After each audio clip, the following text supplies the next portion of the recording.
Honourable Minister, it is so lovely to see you at Mining Indaba representing Nigeria. I hope you've had a very successful week thus far. I think in light of the fact that you are here, let's talk about what Nigeria is doing in the mining industry and tell me how or why should mining companies invest in Nigeria in the mining sector? Well, mining has been going on in Nigeria for a long time, albeit in the oil and gas industry. So there's quite a lot of experience there, matured workforce. But now government is focusing on mining. And with a lot of incentives there, I think it's the right time for investors to come into Nigeria. And the earlier you come, you reap that benefit of the first come, the pioneer status. Okay. Minister, from a government perspective, what are you doing to encourage that investment? Well, like I said, government's focused on mining in the recent past.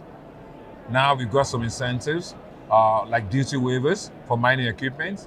We've got tax holidays for 3 to 5 years, 100% ownership of mines, and of course, whatever you realize belongs to you. Easy exploitation of your money, profit and all. So it's really nice, the best time for investors to come into Nigeria in mining. Okay. I think the big buzzwords in mining is battery metals and gold. Does Nigeria have those minerals to offer the mining industry? Of course, we got that. A lot of gold mining is going on. We're exporting a lot of gold out of Nigeria now.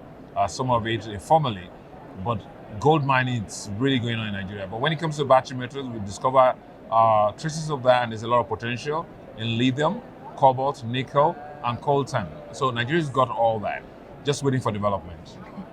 Excellent. Minister, so you say that Nigeria has been in mining for a long time. Tell me about some of the recent successes that the mining industry has had in Nigeria. Well, we've been very successful, especially attracting some majors into Nigeria. You saw Explorations, the Canadian company, that's now at the production stage. They're building their mine in Osun State Electric.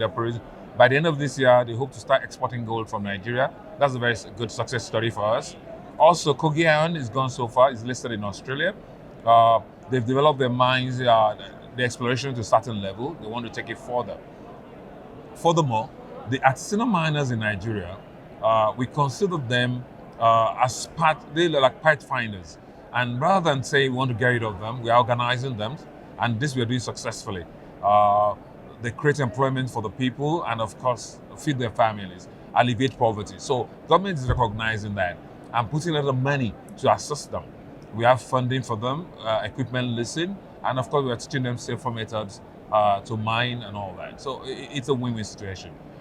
So what would you say is the long-term strategy for the mining industry in Nigeria in terms of its contribution to the country?